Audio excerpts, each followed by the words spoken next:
What should have been a quiet afternoon avoiding my ex-boyfriend's wedding turned into the moment I finally stood up to the woman who had spent 3 years trying to destroy me. Standing in the elegant ballroom of the Jefferson Country Club, surrounded by Richmond's social elite, listening to Patricia Hayes announce to 200 guests that I was a desperate stalker who had ruined her son's life, I realized I had reached my breaking point. Sometimes the universe forces you into moments you never wanted to face, and Patricia's public humiliation would become the catalyst that exposed secrets nobody saw coming. Before we jump back in, tell us where you're tuning in from, and if this story touches you, make sure you're subscribed because tomorrow I've saved something extra special for you. I never planned to attend Mike Hayes' wedding. The last thing I wanted was to watch the man I'd loved for 3 years marry someone else, especially when his mother had made it crystal clear that I was persona non grata in their perfect world. But sometimes life has other plans, and a last-minute work crisis had brought me to the Jefferson Country Club on that humid Saturday afternoon in June, clutching my laptop and trying to salvage a client presentation that couldn't wait until Monday. My name is Sarah Thompson, and I'm a marketing director at TechForward Solutions here in Richmond, Virginia. At 29, I've worked my way up from an entry-level coordinator to running campaigns for some of the biggest companies in the Mid-Atlantic region. My specialty is brand rehabilitation, helping businesses recover from public relations disasters and rebuild their reputations. The irony that I'd become an expert at fixing other people's image problems while my own reputation was being systematically destroyed by Patricia Hayes wasn't lost on me. I grew up in a middle-class family in Chesterfield County. My dad worked for the Postal Service.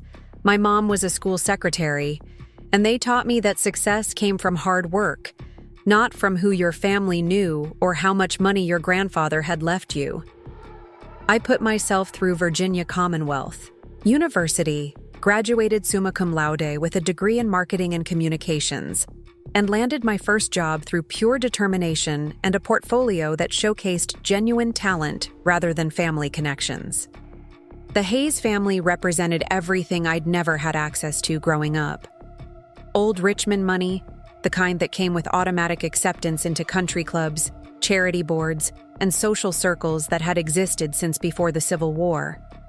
Their colonial mansion in the West End of Richmond, Windermere Estate, sat on 3 manicured acres that had been in the family for 4 generations. Patricia Hayes had never worked a day in her life beyond her dabbling in real estate, which was more social networking than actual career. Her husband Robert had retired early from his position as senior vice president at Richmond National Bank, a job he'd inherited along with the family name and connections. I met their son Mike at a coffee shop in the Fan District 3.5 years ago. I was working on a laptop, trying to finish a campaign proposal, when this charming guy with paint-stained fingers asked if he could share my table. Common. Grounds was packed that Tuesday morning, and his smile was so genuine that I couldn't say no. Mike Hayes was undeniably attractive, with the kind of effortless confidence that comes from never having to worry about money.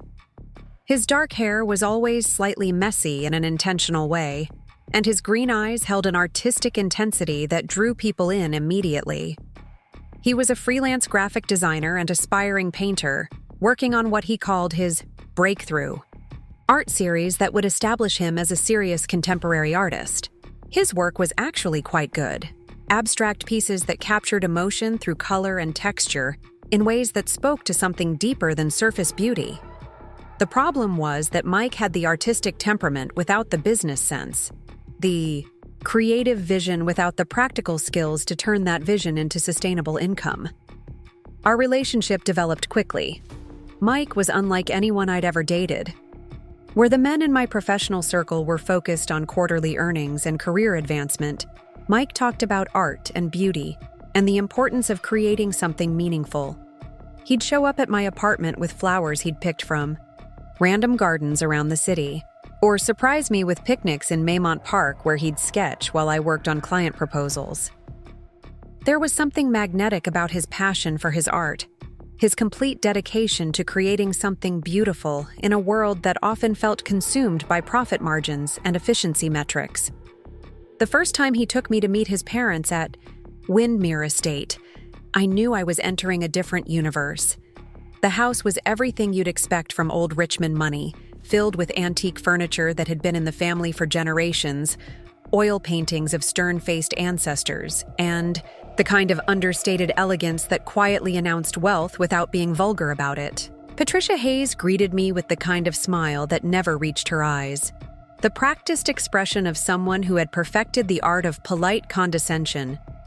Patricia was 58 years old, but maintained the appearance of someone 15, years younger through careful attention to diet, exercise, and what I suspected were regular visits to Richmond's most discreet cosmetic surgeons. Her blonde hair was always perfectly styled, never showing roots, and her wardrobe consisted entirely of pieces that cost more than most people's monthly salary. She had mastered the art of the compliment that was actually an insult, the kind of social warfare that old money families used to maintain their position in the hierarchy. During that first dinner, she asked about my family with the kind of interest that seemed genuine until you realized she was conducting a background check disguised as polite conversation. Where did my parents work? Which neighborhood had I grown up in? Where had I gone to school? Each answer was received with a slight nod and a comment that managed to be both acknowledging and dismissive. When I mentioned that I'd worked 3 jobs to pay for college, she said how admirable it was that some people had to struggle so hard for their education.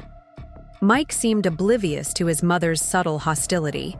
He'd grown up in this environment, where social positioning was as natural as breathing, where the ability to cut someone down while maintaining perfect manners was considered a valuable skill. He genuinely didn't understand when I tried to explain how his mother's comments made me feel, brushing off my concerns with assurances that she just needed time to get to know me better. The truth was that Patricia Hayes had sized me up within the first 5 minutes and determined that I was unsuitable for her son. I wasn't from the right family, didn't have the right connections, and most importantly, I represented a threat to the carefully controlled world she had created for Mike. She had specific plans for his future that included marriage to someone from their social circle, someone whose family could provide business opportunities and social advancement for the Hayes name. Robert Hayes was more subtle in his disapproval, but equally clear about where I stood in the family hierarchy. Preparing and narrating this story took us a lot of time, so if you are enjoying it, subscribe to our channel. It means a lot to us. Now back to the story. He was polite in the way that Southern gentlemen of his generation had been trained to be polite to women. But there was always a distance, a sense that he was tolerating my presence rather than welcoming it. During family gatherings, he'd engage me in conversations about my work that felt more like job interviews than social interaction, as if he were trying to determine whether I had sufficient professional success to justify my relationship with his son. Mike's sister Lisa was the only member of the Hayes family who showed me genuine warmth. She was 4 years older than Mike, married to a pediatric surgeon, and had 2 young children who adored their artistic uncle. Lisa had inherited the Hayes intelligence, but seemed to have escaped the family's need to maintain social superiority at all costs. She worked as a pediatric nurse at VCU Medical Center, a job that brought her into contact with families from all economic backgrounds and had given her perspective that her parents lacked. During family dinners at Windmere Estate, Lisa would often redirect conversations when her mother's comments became too pointed, or find ways to include me in discussions that Patricia had been steering away from topics I could contribute to, meaningfully. She understood the dynamics at play and seemed genuinely frustrated by her family's treatment of me, though she was careful never to confront her parents directly about their behavior. The Hayes family dynamics were complex in ways that took me months to fully understand. Mike had been raised to believe that his artistic pursuits were valuable and important, but he'd never been required to make them financially sustainable.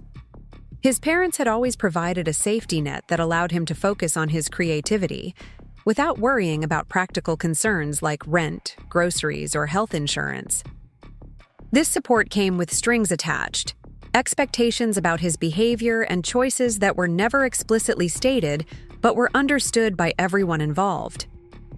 Patricia maintained control over Mike through a combination of financial support and emotional manipulation that was so subtle it was almost artistic in its execution. She never directly told him what to do, but she had ways of expressing disappointment that could influence his decisions more effectively than any direct command.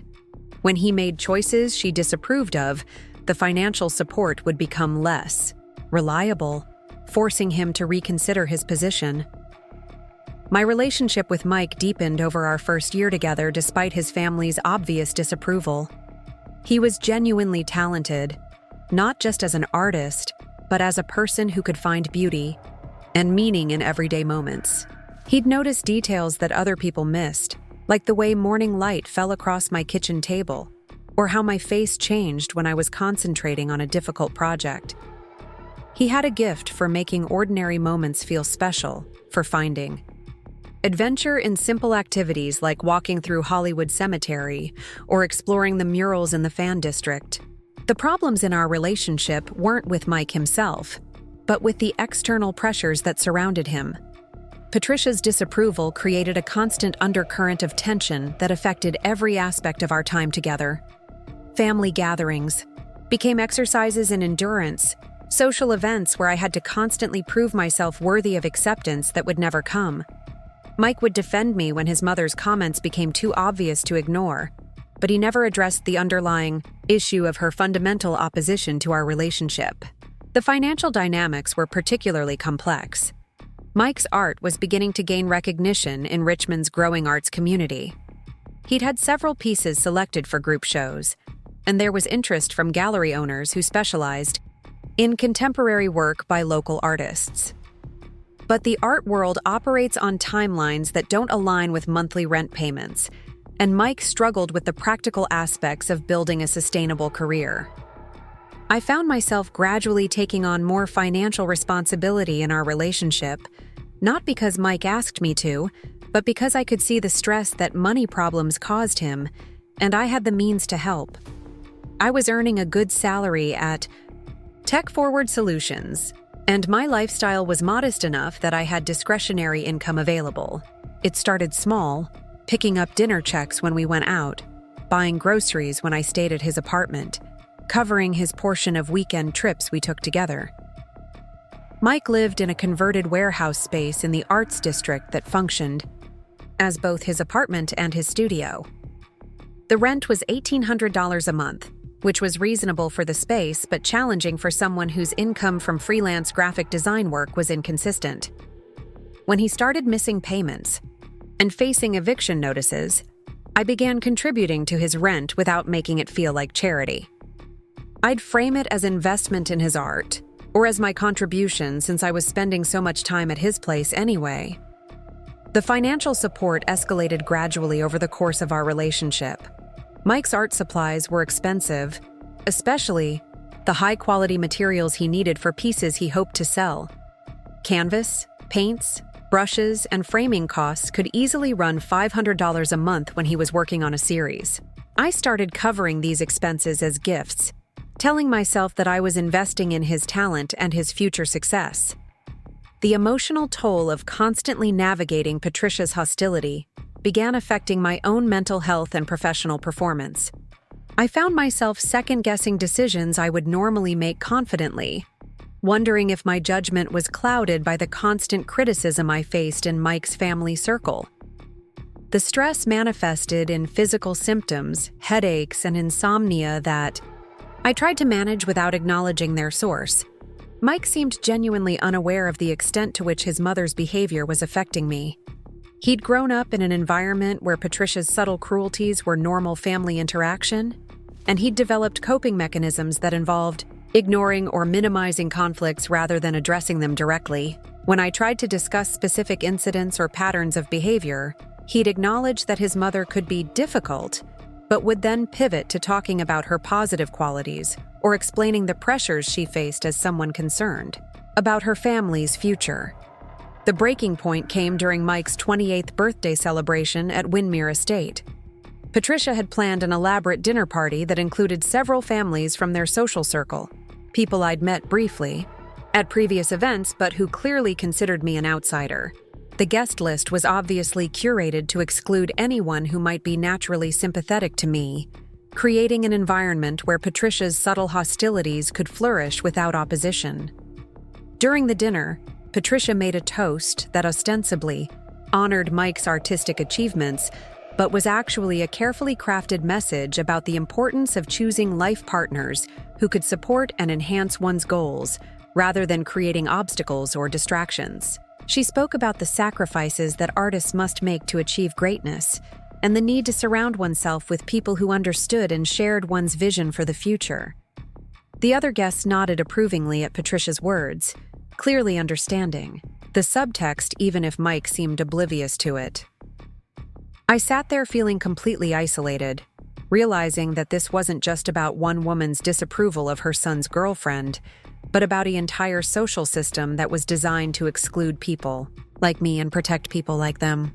After the dinner, when Mike and I were alone in his childhood bedroom, I tried to explain how his mother's toast had felt like a public rejection of our relationship. Mike insisted that I was overreacting, that his mother was just being protective, and that I needed to understand the pressures she faced as someone who wanted the best for her children. He suggested that if I could just be more patient and try harder to fit in, his mother would eventually come around. That conversation was the beginning of the end of our relationship.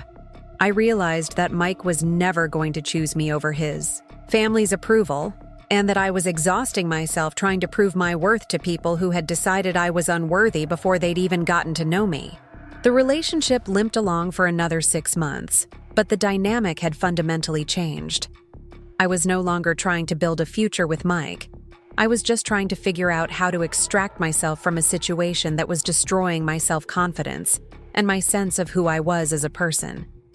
The final breakup happened on a rainy Tuesday evening in March, almost exactly 3 years after we'd met. Mike had been selected for a solo show at a prestigious gallery downtown, a breakthrough opportunity that represented everything he'd been working toward. Instead of celebrating with me, he'd spent the evening on the phone with his mother, discussing guest lists and promotional strategies that somehow didn't include any acknowledgement of my role in supporting his work. When I confronted him about feeling excluded from this major milestone in his career, Mike exploded with frustration that had been building for months. He accused me of being jealous of his family, of trying to create conflict where none existed, and of not understanding the complexities of his situation. He said that maybe we wanted different things from life, and that maybe it was time to admit that our relationship wasn't working. I agreed with him, but probably not for the reasons he expected. I told him that he was right. We did want different things. I wanted a partner who would stand up for me when people treated me badly, who would prioritize our relationship over his mother's approval, and who would see me as someone worth fighting for. He wanted someone who would accept mistreatment gracefully, and who would mold herself to fit his family's expectations rather than expecting his family to treat her with basic respect. The conversation ended with both of us in tears, acknowledging that we loved each other, but that love wasn't enough to overcome the fundamental incompatibilities in what we needed from a relationship. Mike moved out of my apartment that night, taking his art supplies and the few belongings he'd accumulated during our time together. What Mike didn't know, and what I couldn't bring myself to tell him during our breakup, was that I had been supporting him financially far more extensively than he realized. Beyond the rent contributions and art supplies, I had been covering his health insurance premiums, his car payments, and even some of his credit card debt. Over the course of our 3-year relationship, I had provided approximately $40,000 in direct financial support, money that had allowed him to focus on his art without the distractions of financial stress. After our breakup, I intended to cut off all financial support and focus on rebuilding my own life. But life, as it tends to do, became more complicated than my intentions. 3 weeks after Mike moved out, he called me in tears. His father had been diagnosed with early-stage prostate cancer, and the family was facing medical expenses that weren't fully covered by insurance. Robert's treatment plan included a combination of surgery and radiation therapy that would cost approximately $15,000 out of pocket. The Hayes family, despite their appearance of wealth, had made financial decisions over the years that had left them more vulnerable than their lifestyle suggested. Windermere Estate was mortgaged to fund various investments that hadn't performed as expected, and Robert's early retirement had reduced their income significantly. Patricia's real estate career provided some income, but the luxury market in Richmond was inconsistent, and her earnings fluctuated dramatically from month to month. Mike was devastated by his father's diagnosis and by the family's financial stress. He called me because he didn't know where else to turn, and because I was the only person who had ever provided him with unconditional support. Despite our breakup, despite everything that had happened between us, he trusted me enough to share his family's vulnerability. I made a decision that night that I've questioned many times since. I offered to help cover Robert's medical expenses, not as a loan, but as a gift. I told Mike that whatever had happened between us personally, I cared about his family and wanted to help during a difficult time. I transferred $15,000 to their account the next day, money that represented most of my savings, but that I could afford to give without jeopardizing my own financial stability. Mike was overwhelmed with gratitude, and for a brief moment, I thought that perhaps this gesture might help his family see me differently. If I could prove that I genuinely cared about their well-being, maybe Patricia would reconsider her opposition to me. And maybe Mike and I could find a way to rebuild our relationship on a stronger foundation. That hope was naive and short-lived. Patricia accepted my financial help, but managed to do so in a way that made it clear she considered it an obligation rather than a gift, as if I owed the Hayes family compensation for the disruption I had caused in their lives. She never thanked me directly, never acknowledged the sacrifice I had made, and certainly never reconsidered her assessment of my character or my suitability for her son. Over the following months, I continued to provide financial support for Mike, even though we were no longer together. He was struggling with the emotional impact of his father's illness and had difficulty maintaining the focus necessary for his freelance work.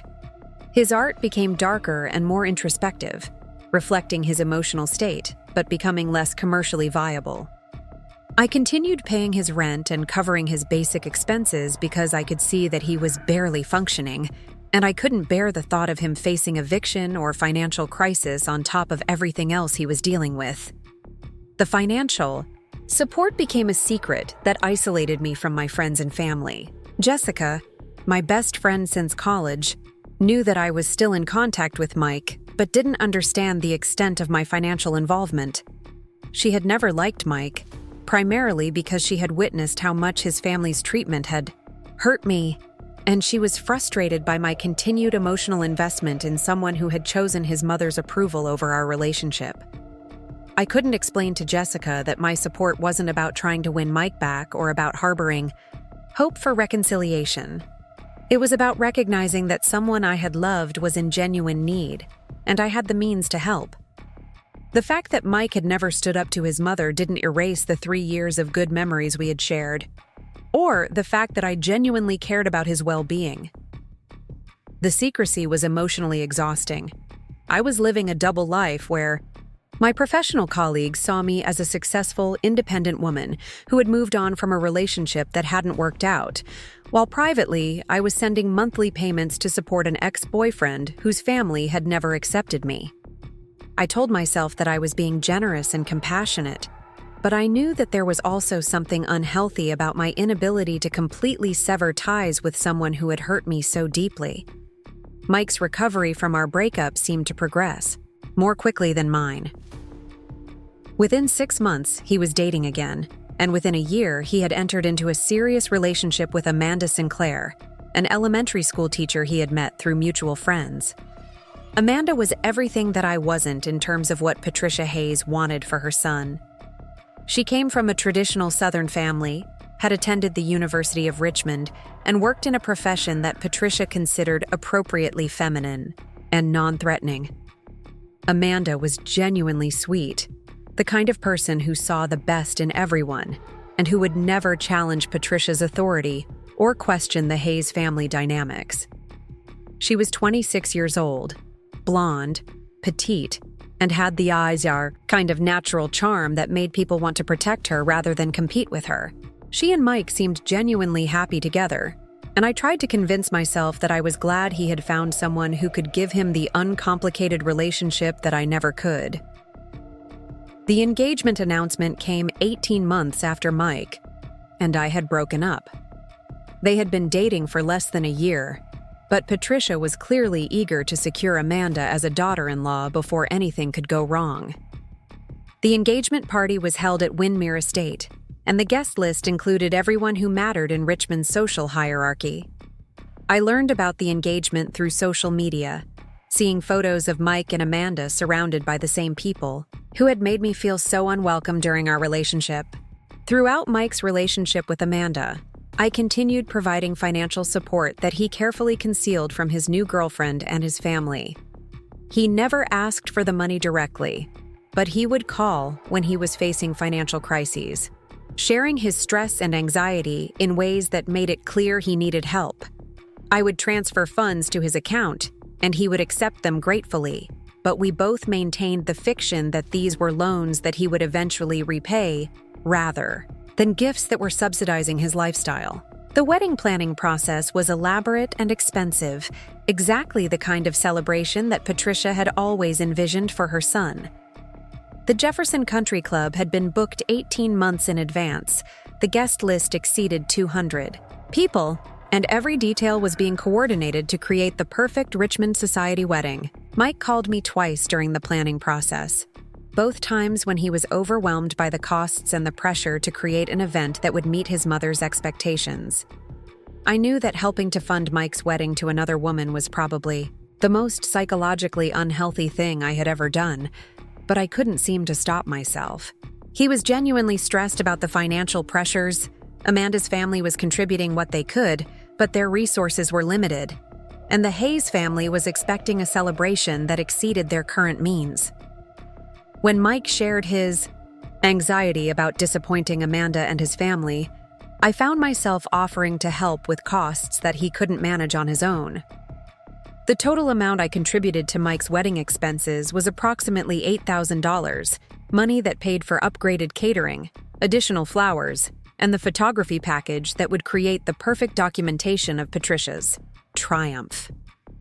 I told myself that I was helping Amanda have the wedding she deserved, and that my feelings about Mike were irrelevant compared to ensuring that two people who loved each other could start their marriage without the stress of overwhelming debt. The Saturday of Mike's wedding was supposed to be a day I spent as far away from the Jefferson Country Club as possible. I had planned to drive to Virginia Beach for the weekend, to spend time by the ocean and try to process the reality that Mike was permanently moving on with his life. But a client crisis had erupted Friday afternoon, a social media disaster that required immediate intervention to prevent permanent damage to a company's reputation. TechForward Solutions specialized in crisis management, and our biggest client was facing a public relations nightmare that couldn't wait until Monday morning. I spent Friday night and Saturday morning developing a comprehensive response strategy, creating social media content, and coordinating with journalists to control the narrative. By Saturday afternoon, I had the situation under control, but I needed to finalize some details with the client's executive team. The irony that I was spending Mike's wedding day managing someone else's reputation crisis wasn't lost on me. I had become an expert at helping people recover from public disasters, but I had never figured out how to repair my own reputation in the eyes of the Hayes family. I was sitting in my car outside the Jefferson Country Club, finishing a phone call with my client, when I realized that Mike's wedding reception was beginning in the ballroom directly above where I was parked.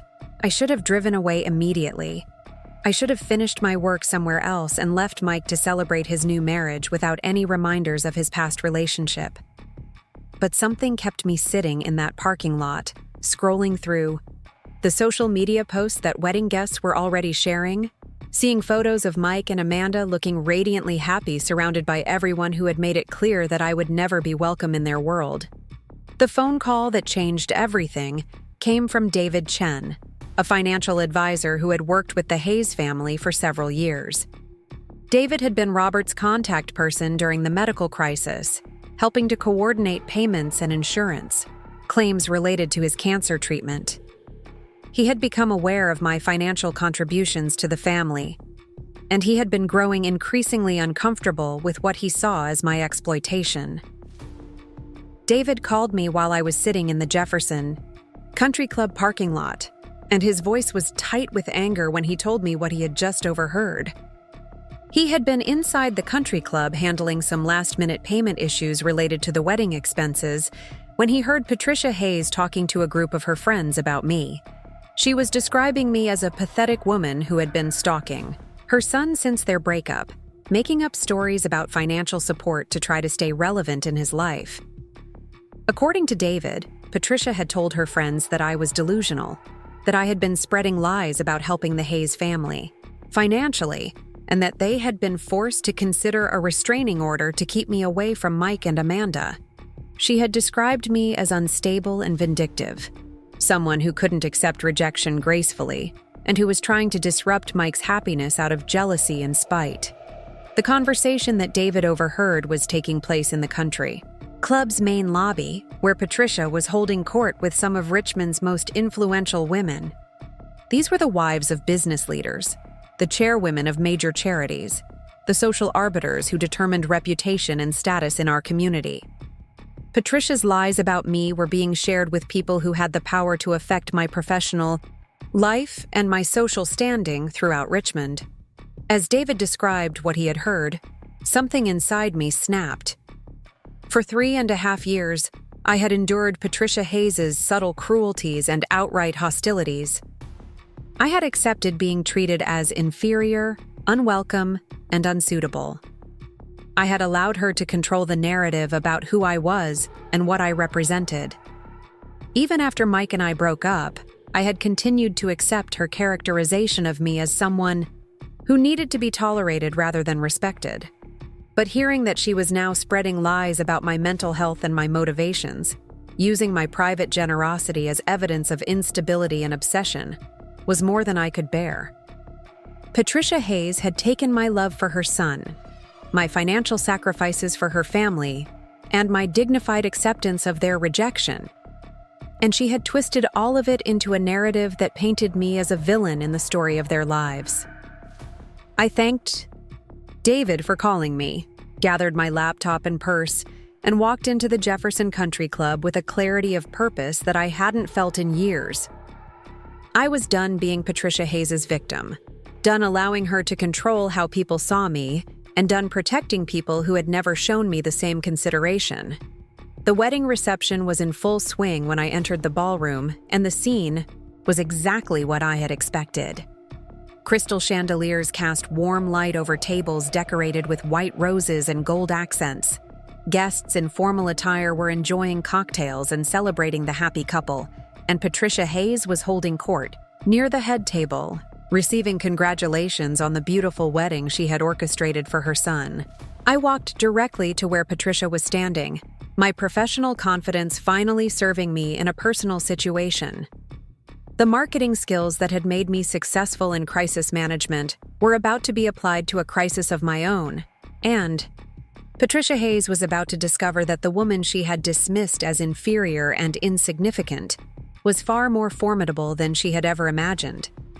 The ballroom fell silent as I approached Patricia Hayes, my heels clicking against the polished marble floor with a rhythm that seemed to announce my presence to everyone within earshot. The conversations around her gradually died as people sensed the tension radiating from my purposeful stride.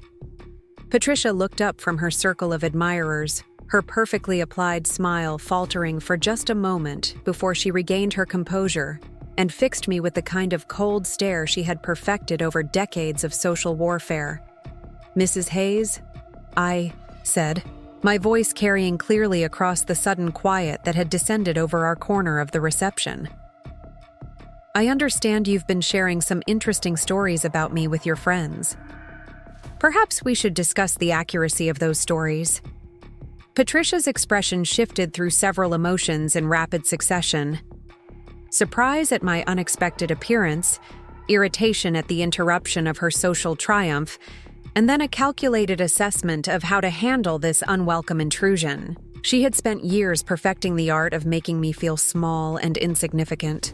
But something in my demeanor tonight was different, and she could sense that her usual tactics might not be as effective as they had been in the past. "Sarah," she said, her voice taking on the tone she typically used when speaking to service staff or other people she considered beneath her station. "What a surprise to see you here. I wasn't aware that you had been invited to Michael's wedding." The emphasis on the word invited was subtle but unmistakable, designed to remind everyone within earshot that I was an unwelcome intruder at this celebration. The women surrounding Patricia shifted uncomfortably, clearly sensing drama but uncertain, whether they should excuse themselves or stay to witness whatever was about to unfold. "I wasn't invited," I replied calmly, meeting her gaze directly. "I was here on business and couldn't help but overhear your conversation about my supposed delusions regarding financial support for your family. I thought it might be helpful to clarify some facts before these stories spread any further." Patricia's face went pale beneath her carefully applied makeup. She had been caught in a lie, and she knew it, but she was too experienced in social manipulation to back down without a fight. Around us, wedding guests were beginning to notice the tension, conversations quieting as people strained to hear what was happening between the mother of the groom and his mysterious ex-girlfriend. "I'm sure I don't know what you're referring to," Patricia said, her voice tight with barely controlled anger. "Perhaps you're confused about something you thought you heard." I pulled out my phone and opened my banking app, scrolling to the transaction history that documented years of payments to Mike Hayes. The evidence was all there, meticulously recorded by my bank's digital systems, a comprehensive record of financial support that Patricia had just dismissed as fantasy and delusion. "I'm not confused about anything, Mrs. Hayes. I have detailed records of every payment I've made to support your son over the past 2.5 years. $1,800 monthly for his rent, $500 monthly for his art supplies, $15,000 for your husband's medical expenses, and $8,000 toward this very wedding you're celebrating tonight. The total comes to approximately $65,000, all of which can be verified through bank records and payment confirmations." The silence that followed my statement was profound and uncomfortable. Patricia's carefully constructed facade began to crack as the implications of my words sank in. The women around her exchanged glances, clearly processing the revelation that the desperate stalker Patricia had been describing was actually the person who had been financially supporting the Hayes family through their difficulties. Robert Hayes appeared at his wife's side, having noticed the commotion from across the room. His face went through the same range of emotions that Patricia's had, though he seemed to grasp the seriousness of the situation more quickly than his wife had. Robert knew exactly how much my financial support had meant to their family, and he understood that Patricia's lies could have serious consequences if they continued to spread. "Sarah," Robert said quietly, his voice lacking Patricia's hostility, but carrying a warning undertone. "I think perhaps this isn't the appropriate time or place for this conversation. This is Michael's wedding day, and I'm sure you don't want to create a scene that would overshadow his happiness." The suggestion that I was the one creating a scene was particularly galling, given that Patricia had been the one spreading lies about me to anyone who would listen. I had come here to correct false information, not to disrupt the wedding, but I was beginning to realize that the Hayes family viewed any challenge to their narrative as an unwarranted attack. "You're absolutely right, Mr. Hayes. This isn't the appropriate time or place for this conversation. It would have been more appropriate for your wife to share accurate information about my involvement with your family rather than spreading lies about my mental health and motivations. But since she chose to make our private business public, I felt it was important to ensure that the public information was factual." Mike appeared beside his parents, clearly having been summoned by someone who had witnessed the confrontation. He looked uncomfortable and confused, caught between his loyalty to his family and his knowledge of the truth about my financial support. Amanda was with him, her face reflecting genuine bewilderment about what was happening and why her wedding reception had suddenly become the setting for this tense confrontation. "Sarah, what are you doing here?" Mike asked, his voice carrying a mixture of concern and frustration. "This is my wedding day. Whatever issues you have with my family, surely they can wait until a more appropriate time." The fact that Mike was treating me like an unwelcome intruder rather than acknowledging the years of financial support I had provided was perhaps the most painful part of this entire confrontation. He knew exactly what I had sacrificed for his well-being and his family's stability, yet he was positioning himself as the victim of my unreasonable behavior.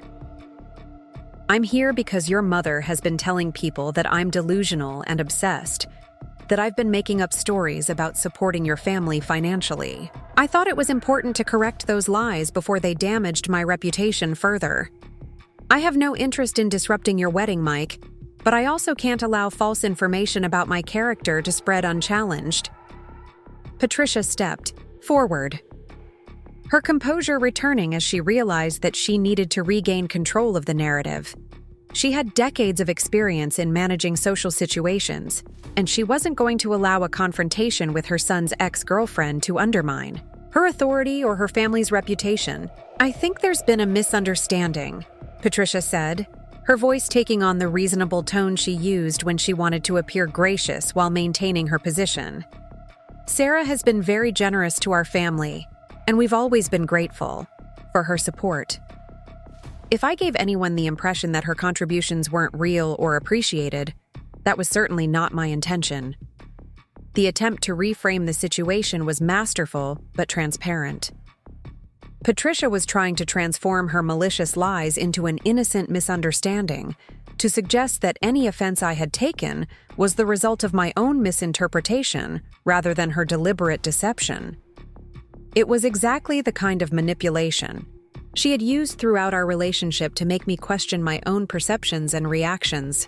"That's interesting, Mrs. Hayes, because according to the person who overheard your conversation, you specifically described me as pathetic and delusional, suggested that your family had considered getting a restraining order against me, and told your friends that my financial support was imaginary. That doesn't sound like gratitude or appreciation to me." The specific details of what Patricia had said made it impossible for her to continue claiming misunderstanding. She had been caught in an outright lie, and everyone present could see that her attempt to backtrack was motivated by damage control rather than genuine remorse. The women who had been listening to her earlier conversation were now looking at her with expressions that suggested they were reconsidering everything she had told them. Robert placed a restraining hand on his wife's arm, clearly recognizing that the situation was spiraling beyond their control.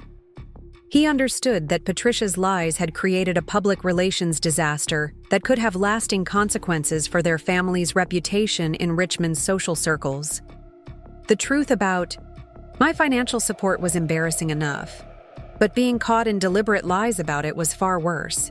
"Perhaps we should continue this conversation privately," Robert suggested, glancing around at the growing crowd of wedding guests who were now openly staring at our confrontation.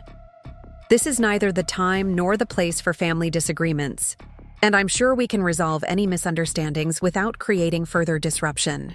The suggestion that this was a family disagreement was particularly offensive, given that the Hayes family had spent years making it clear that I would never be considered part of their family.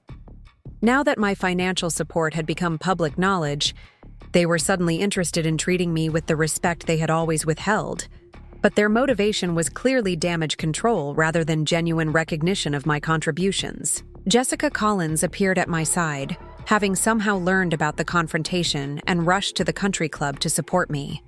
She had been my closest friend since college, and she had watched me struggle with the Hayes family's treatment for years.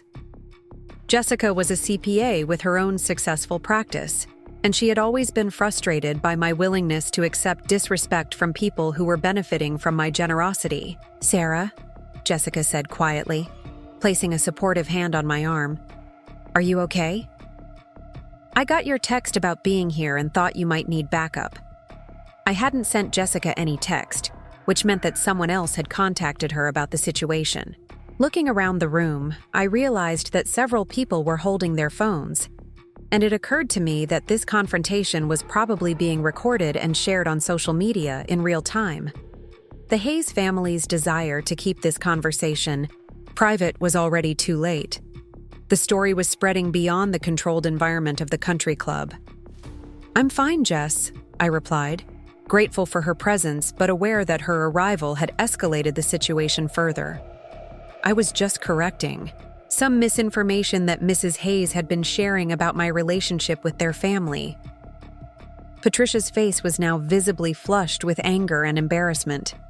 She had lost control of the narrative, lost control of the social situation, and was facing the prospect of having her lies exposed to the very people whose opinions mattered most to her. The wedding reception that was supposed to be her social triumph was turning into a public humiliation that would be remembered and discussed for years to come. "I think it's time for you to leave," Patricia said, her voice shaking with barely controlled rage. "You've made your point, whatever it was, and now you're disrupting my son's wedding. Security should escort you out if you won't go voluntarily." The threat of involving security was Patricia's final attempt to regain control and cast me as the villain in this scenario. She was trying to position my truthful response to her lies as inappropriate behavior that warranted removal from the premises. It was a desperate move that revealed how completely she had lost control of the situation. Before I could respond, Amanda stepped forward, her voice soft but clear enough to be heard by everyone in our immediate vicinity. "Mrs. Hayes," she said, addressing Patricia directly, "I think maybe we should hear what Sarah has to say. If she's been helping Mike financially, I should know about that. We're married now, and I have a right to understand our financial situation." Amanda's intervention was unexpected and brave. She was challenging her new mother-in-law in public, something that required considerable courage given Patricia's formidable reputation and Amanda's naturally gentle personality. Her request for transparency about Mike's finances was also practical and reasonable, exactly the kind of question that a new wife should be asking about her husband's obligations and dependencies.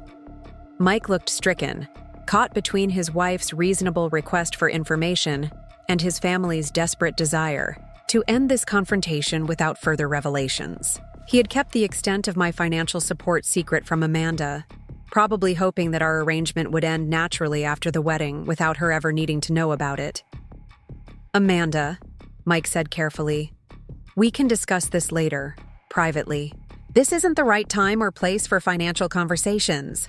Let's focus on celebrating our wedding day, and we can sort out any other issues afterward."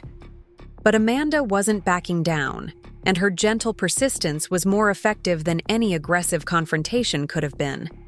She had the moral authority of being the innocent party in this situation, the new wife who deserved transparency about her husband's financial arrangements and obligations. "Mike, I need to understand this now," Amanda said, her voice remaining calm but firm. "If Sarah has been supporting you financially, and if your mother has been saying things about her that aren't true, that affects our marriage. These are things I should have known about before today." The crowd around us had grown larger as more wedding guests became aware of the drama unfolding near the head table. I could see people pulling out their phones to record the confrontation, and I realized that this conversation was being preserved for posterity, whether the Hayes family wanted it to be or not. The social media documentation of Patricia's lies and Mike's financial dependence was going to follow them long after this wedding day ended. Lisa Hayes Morrison pushed through the crowd, having been summoned by someone who recognized that the situation needed intervention from a family member with more social skills than Patricia possessed. Lisa had always been the most reasonable member of the Hayes family, and she understood better than her parents or brother how damaging this public confrontation could become if it continued much longer. "Everyone needs to calm down," Lisa said, her nurse's training evident in her ability to take charge of a crisis situation. This is getting out of hand, and we're all going to regret it if we don't step back and think about what we're doing here." Lisa's arrival provided a momentary pause in the escalating confrontation, but it also highlighted how completely the situation had spiraled beyond anyone's control. What had started as my simple correction of Patricia's lies had become a full-scale family crisis playing out in front of 200 wedding guests and an unknown number of social media followers. "Sarah," Lisa said, turning to me with an expression that mixed apology with desperation, "I know my family hasn't always treated you fairly, and I know you've been incredibly generous to us. But this is Mike's wedding day, and Amanda doesn't deserve to have her celebration ruined by family drama. Can we please find a way to resolve this that doesn't hurt innocent people?" Lisa's appeal was reasonable and heartfelt, and it forced me to confront the reality that my desire to correct Patricia's lies was causing collateral damage to people who hadn't participated in the deception. Amanda genuinely didn't deserve to have her wedding day overshadowed by revelations about her husband's financial dependence and his mother's dishonesty. "You're right, Lisa," I said, making a decision that surprised even myself. "Amanda doesn't deserve this, and I never intended to disrupt her wedding. But I also can't allow lies about my character and my mental health to go unchallenged. Your mother made a choice to spread false information about me, and there have to be consequences for that choice." I turned to address Patricia directly, knowing that this would be my final opportunity to make my position clear before the situation either resolved or escalated beyond all reasonable bounds. "Mrs. Hayes, you spent 3 years trying to convince your son that I wasn't good enough for your family. You made it clear that my background, my values, and my character were inferior to your standards. I accepted that judgment and removed myself from Mike's life when it became clear that I would never meet your approval." Patricia stood frozen, clearly understanding that I was building toward something significant but uncertain what it might be. The crowd around us had gone completely silent, sensing that they were witnessing a moment that would be remembered and discussed for years to come. "But what I will not accept," I continued, my voice growing stronger with each word, "is allowing you to rewrite history to make me the villain in the story of your family's life. I will not be characterized as delusional, obsessed, or unstable by someone who has benefited from my generosity for years, and I will not allow you to use my private financial support as evidence of mental illness when you know perfectly well that it was the only thing keeping your son afloat during some of the most difficult periods of his life." The silence that followed my statement was profound and uncomfortable. Patricia's face had gone completely white, and she seemed to understand for the first time that her lies had consequences that extended far beyond her immediate social circle. The revelation of my financial support had transformed the narrative. From her version, where I was a pathetic ex-girlfriend desperate for attention, to a much more complex story where I was a generous person who had been systematically mistreated and then lied about. Mike stepped forward, finally understanding that he needed to acknowledge the truth about our financial arrangement if there was any hope of resolving this situation without further damage to everyone involved. "Sarah?" he said, his voice barely above a whisper. "You're right. You've been incredibly generous to me and to my family, and we haven't shown you the gratitude or respect you deserved." The admission was too little and too late, but it was at least an acknowledgement of reality. Mike's public recognition of my support undermined his mother's lies and validated my version of events in front of everyone who had been listening to Patricia's deception. It was a small victory, but an important one given how thoroughly Patricia had tried to discredit me. Amanda looked between her new husband and me, clearly trying to process the revelation that Mike had been receiving significant financial support from his ex-girlfriend throughout their relationship. Her face reflected hurt and confusion rather than anger, suggesting that she was more upset about being kept in the dark than about the financial arrangement itself.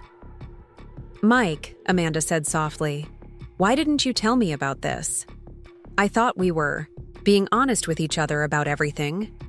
How could you keep something this important secret from me?" The question that Amanda had asked was the one that cut to the heart of the matter. Mike's financial dependence on me wasn't necessarily problematic. But his decision to hide it from his wife suggested a level of shame and deception that raised serious questions about the foundation of their marriage. If he couldn't be honest about something as fundamental as his financial situation, what other secrets might he be keeping? "I didn't want you to worry," Mike said lamely, clearly understanding how inadequate his explanation sounded. Sarah's support was temporary, and I was planning to end our arrangement after the wedding. I didn't think it was necessary to burden you with details about my past financial struggles. The explanation only made things worse, revealing that Mike had planned to continue accepting my financial support even after marrying Amanda, at least until he could figure out how to manage without it. His characterization of my support as a burden rather than a generous gift also demonstrated that he still didn't understand or appreciate the sacrifices I had made for his well-being. David Chen appeared at the edge of our group, having followed the confrontation from its beginning, and understanding that his role as the person who had initially contacted me made him a key witness to the truth of my claims. He was holding a folder of documents that I assumed contained records related to the Hayes family's financial situation, evidence that could support my version of events if Patricia continued to deny the truth. "Mr. Hayes, Mrs. Hayes," David said formally, addressing Robert and Patricia with the professional tone he used for serious business discussions. "I think we need to have a conversation about the financial arrangements that have been supporting your family over the past several years. Sarah's contributions are well documented, and there are tax implications that need to be addressed now that this information has become public." The mention of tax implications sent a visible shock through both Robert and Patricia. They had apparently never considered that accepting tens of thousands of dollars in financial support might create legal obligations or reporting requirements.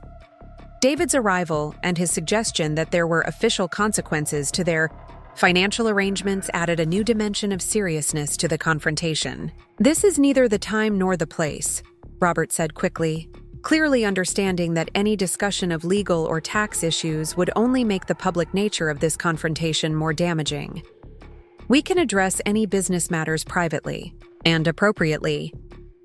But David wasn't backing down, and his professional obligations as a financial advisor were clearly taking precedence over the Hayes family's desire to contain the situation.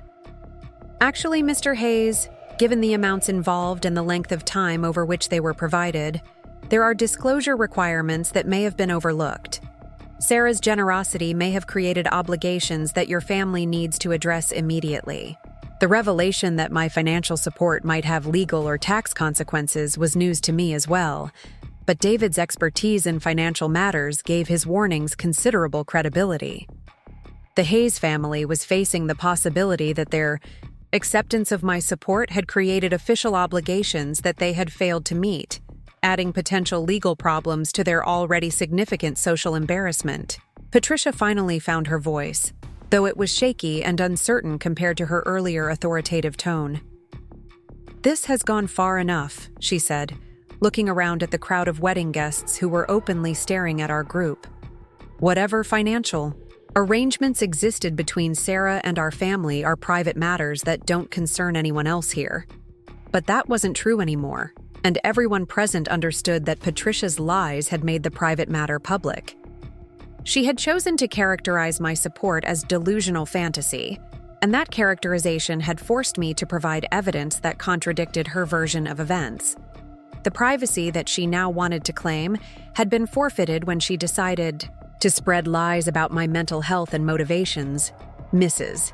Hayes," I said, deciding that it was time to end this confrontation on my terms, rather than allowing it to continue indefinitely, "you made our private business public when you chose to lie about me to your friends. You could have simply said that Mike and I had dated, that the relationship didn't work out, and that we had all moved on with our lives. Instead, you chose to characterize me as mentally unstable and obsessed, to suggest that my claims about supporting your family were fantasies, and to imply that you were considering legal action against me." Patricia opened her mouth to respond, but I continued before she could interrupt. "Those lies have consequences, Mrs. Hayes. They affect my reputation, my professional relationships, and my standing in this community. I couldn't allow them to go unchallenged, and I certainly couldn't allow them to spread further without correction.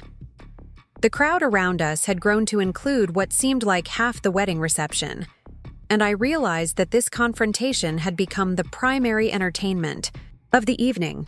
Mike and Amanda's wedding would be remembered not for its elegant decorations or beautiful ceremony, but for the dramatic revelation of family secrets and financial dependencies that had played out in front of their guests.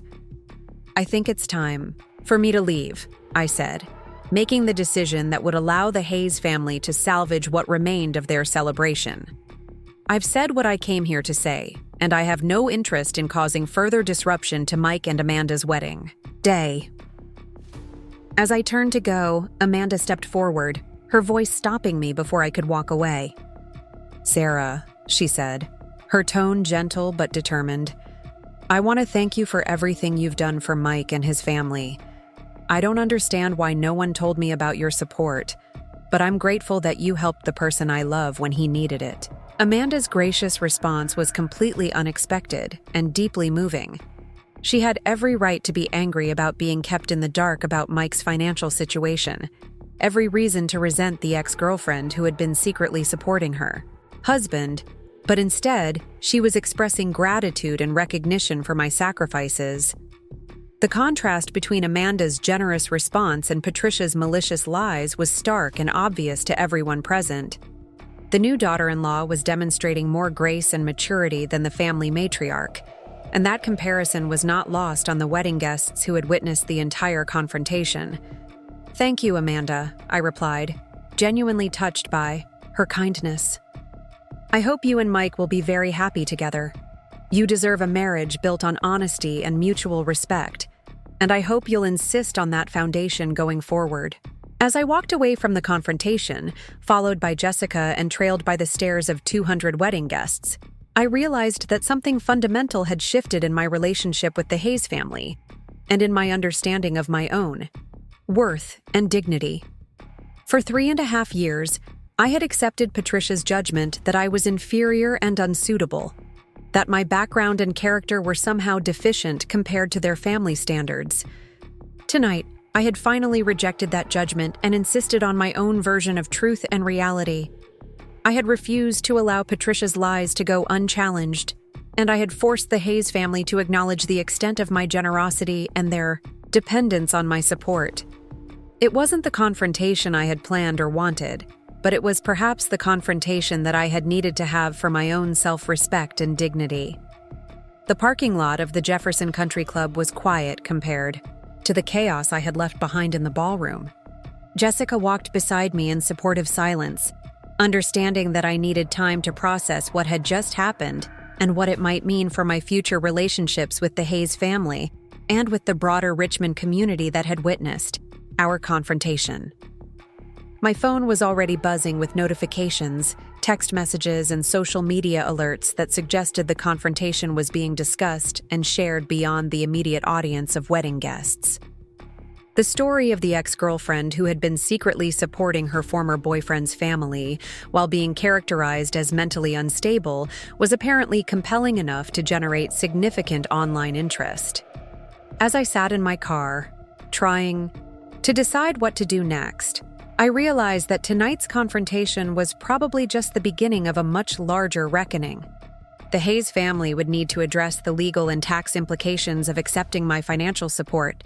Amanda would need to decide how to handle the revelation of her husband's financial dependence and dishonesty, and I would need to figure out how to move forward with my life now that the secret I had been keeping for years had become public knowledge. The truth about my financial support for Mike and his family was now part of the public record, documented by bank statements and witnessed by hundreds of people. There was no going back to the private arrangement that had allowed everyone to maintain comfortable fictions about our relationships and obligations. The consequences of tonight's confrontation would ripple through all of our lives in ways that none of us could fully predict or control.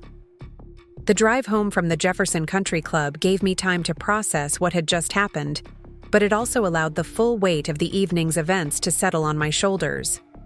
My phone continued buzzing with notifications, messages from Friends who had seen posts about the confrontation on social media, colleagues who were concerned about the potential impact on my professional reputation, and even a few reporters who had somehow gotten my contact information and wanted to hear my side of the story. Jessica followed me back to my apartment in the Fan District, her presence a comforting reminder that at least one person in my life had witnessed the Hayes family's treatment of me and understood why I had finally reached my breaking point. As we climbed the stairs to my second-floor unit, I could hear my landline ringing inside, suggesting that the interest in tonight's events was only beginning to build. The messages on my answering machine ranged from supportive to curious to downright intrusive. 3 different local news stations had called requesting interviews about what they were already calling the wedding confrontation that exposed years of secret financial support. 2 reporters from Richmond society papers wanted to discuss the social implications of the Hayes family drama. Even a blogger who covered local business news had called, apparently interested in the professional networking aspects of the story. "Sarah, you need to think carefully about how you handle this," Jessica said as she helped me sort through the messages. "This story is getting bigger than just a family dispute. People are talking about financial fraud, tax evasion, and emotional manipulation. You could end up in the middle of investigations that go way beyond tonight's confrontation." I knew she was right, but I was struggling to understand how correcting lies about my character had suddenly become a potential legal matter. The financial support I had provided to Mike was documented and legitimate, gifts given freely without any expectation of repayment or recognition. I had never considered that there might be tax implications or reporting requirements associated with my generosity. David Chen called while Jessica and I were still discussing how to handle the media attention. His voice was serious and urgent when I answered, suggesting that the evening's revelations had created complications that extended far beyond the social embarrassment I had witnessed at the country club. "Sarah, we need to talk immediately," David said without preamble. "The amounts you mentioned tonight, combined with the timeline of your support, create potential issues that the Hayes family may not have properly addressed. I've been reviewing their financial records since leaving the wedding, and there are discrepancies that could attract attention from tax authorities." The gravity in David's voice sent a chill through me. I had never intended for my financial support to create legal problems for anyone, and the possibility that my generosity might result in official investigations was deeply troubling. The Hayes family had accepted my support gratefully over the years, but they had apparently never considered the formal implications of receiving substantial gifts from someone outside their immediate family. "What kind of discrepancies?" I asked, settling into my kitchen chair as Jessica moved around my apartment, making tea and creating a calm environment for what was clearly going to be a difficult conversation. "Gift tax reporting, primarily," David explained. "Federal law requires disclosure of gifts above certain thresholds, and your contributions over the past 2.5 years significantly exceed those limits. The Hayes family should have been reporting your support on their tax returns, and you should have been filing gift tax forms for the larger contributions." The realization that my private generosity had created potential tax violations was deeply unsettling. I had given money to Mike and his family because I cared about their well-being and had the financial means to help during difficult times. The idea that my support might be characterized as tax evasion or financial impropriety was exactly the kind of consequence I had never anticipated when I chose to help people I loved. "Beyond the tax issues," David continued, "there are questions about how the Hayes family has been representing their financial situation to creditors, insurance companies, and other institutions.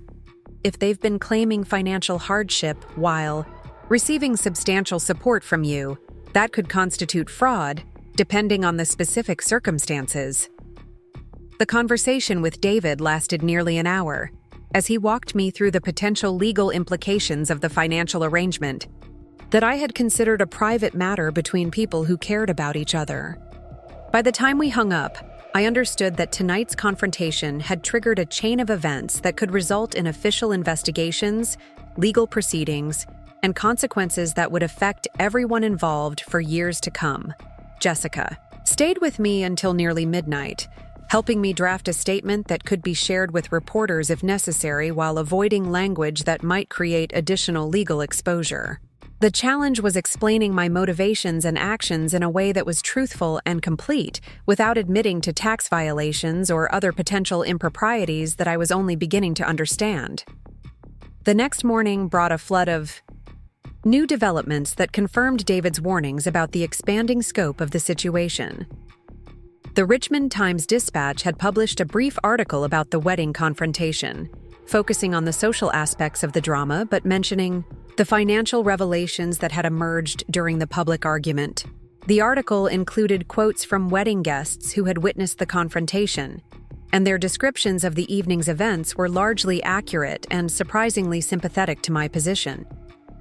More concerning was a call from my supervisor at TechForward Solutions, asking me to come in early for a discussion about the potential impact of the weekend's events on our client relationships and company reputation.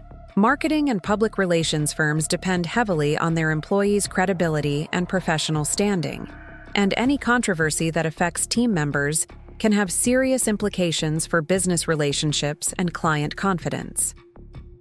The meeting with my supervisor, Jennifer Walsh, was tense but ultimately supportive. Jennifer had built TechForward Solutions from a small consultancy into one of Richmond's most respected marketing firms, and she understood better than most people how quickly reputation crises could escalate and spread. She was concerned about the potential impact on our business, but she was also sympathetic to my situation and impressed by how I had handled a difficult confrontation with grace and dignity. "Sarah," Jennifer said as we sat in her corner office, overlooking downtown Richmond, "I've known you for 4 years, and I've watched you handle dozens of crisis situations for our clients. You're one of the most professional and competent people I've ever worked with, and I trust your judgment completely. But this situation with the Hayes family has the potential to become a major distraction, and I need to understand how it might affect your work and our company." I appreciated Jennifer's directness and her willingness to address the situation honestly rather than pretending that it didn't exist or hoping that it would resolve itself without intervention. The conversation allowed me to explain my perspective on the events at the wedding, my motivations for providing financial support to Mike and his family, and my decision to correct the lies that Patricia Hayes had been spreading about my character and mental health.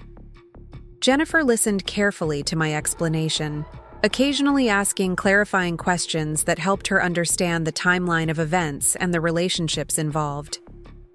As someone who specialized in reputation management, she was particularly interested in how the various parties had handled the public aspects of the confrontation and what lessons might be learned from the different approaches that had been taken.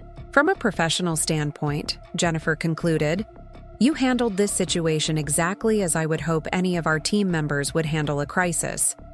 You corrected false information with documented facts, you maintained your composure under pressure, and you extracted yourself from the situation before it could escalate further. The fact that other people made poor decisions about how to respond to your truthfulness isn't your responsibility." The support from my employer was reassuring, but it didn't eliminate the growing complications that were emerging from the weekend's events. By Tuesday morning, I had received calls from 3 different attorneys who specialized in tax law, gift regulations, and financial fraud investigations.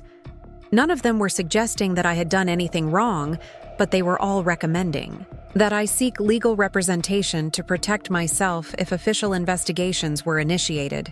The most disturbing development came from an unexpected source. Amanda Hayes called me directly, despite having known me for less than 48 hours and having every reason to consider me a complicating factor in her new marriage.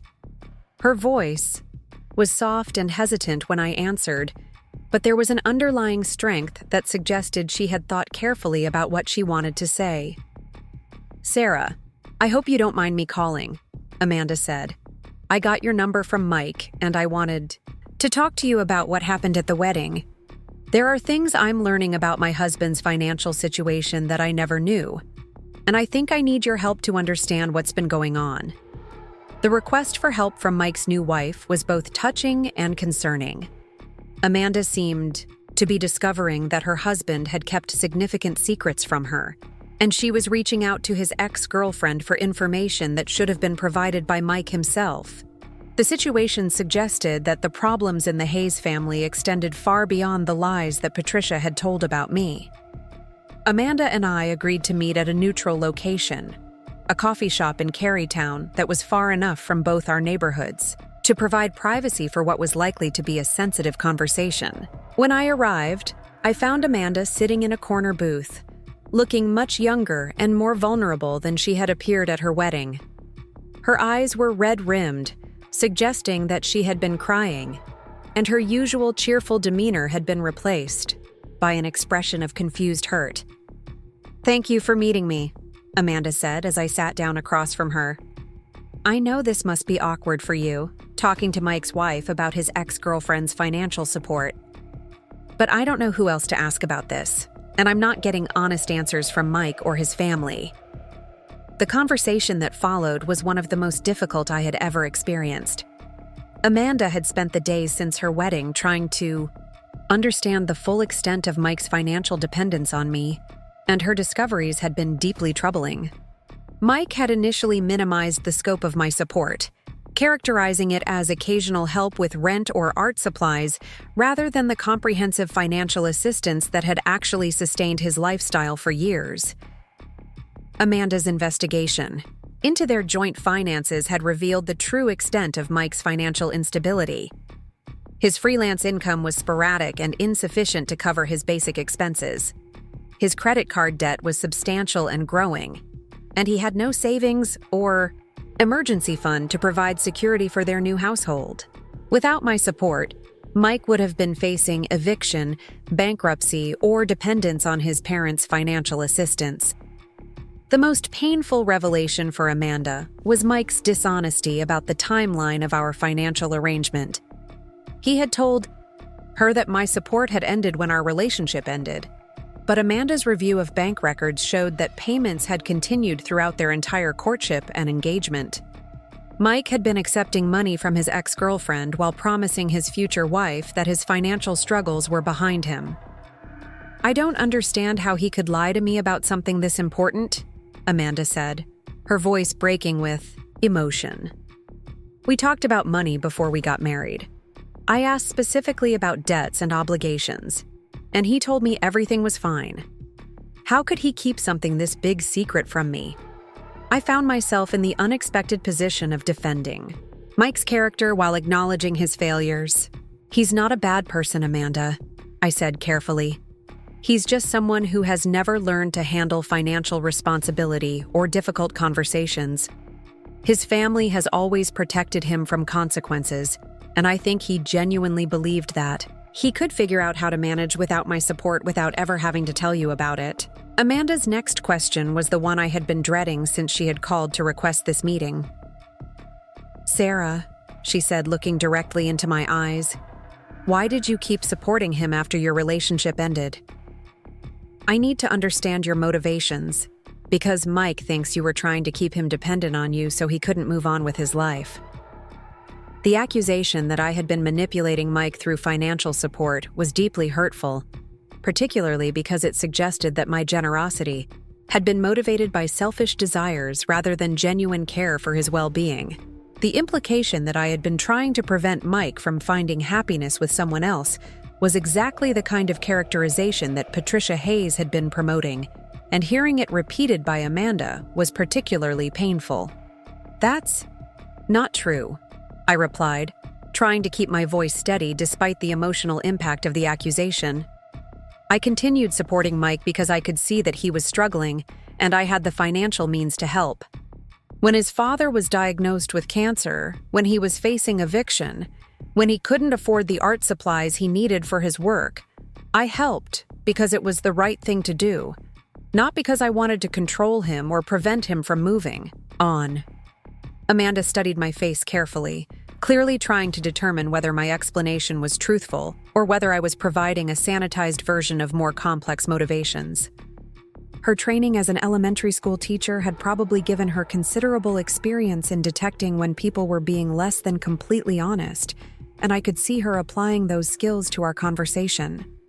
"I believe you," Amanda said finally. "But I also think you need to understand that your continued support made it impossible for Mike to grow up and take responsibility for his own life. He never had to face the consequences of his financial choices because you were always there to rescue him. That's not healthy for him, and it's not fair to me as his wife." Amanda's perspective was both insightful and painful to hear. She was suggesting that my generosity had actually harmed Mike by preventing him from developing the financial responsibility and independence that he needed to be a reliable partner. The possibility that my well-intentioned support had enabled his immaturity rather than helping him through temporary difficulties was deeply troubling. The conversation with Amanda lasted nearly 2 hours, as she shared the discoveries she had made about Mike's financial situation and the conversations she had attempted to have with him about honesty and responsibility in their marriage. By the time we parted, I understood that the consequences of my financial support extended far beyond tax implications or social embarrassment. My relationship with Mike had created patterns of dependence and dishonesty that were now threatening his marriage to someone who deserved much better treatment. That evening, Mike called me for the first time since the wedding confrontation. His voice was strained and defensive when I answered, suggesting that he was struggling with the aftermath of having his financial dependence exposed so publicly. The confident, charming persona that had attracted me years earlier had been replaced by someone who sounded uncertain and somewhat desperate.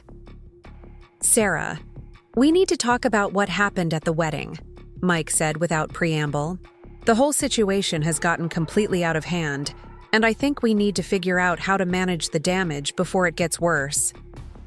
The phrase "manage the damage" revealed how Mike was thinking about the situation. He wasn't calling to apologize for the lies his mother had told about me, or to acknowledge the years of financial support I had provided, or to take responsibility for the dishonesty that was now threatening his marriage. He was calling because he wanted my help in minimizing the consequences of his own poor choices. "Mike," I replied carefully, "I'm not interested in helping you manage anything. You and your mother created this situation by lying about me and my support for your family.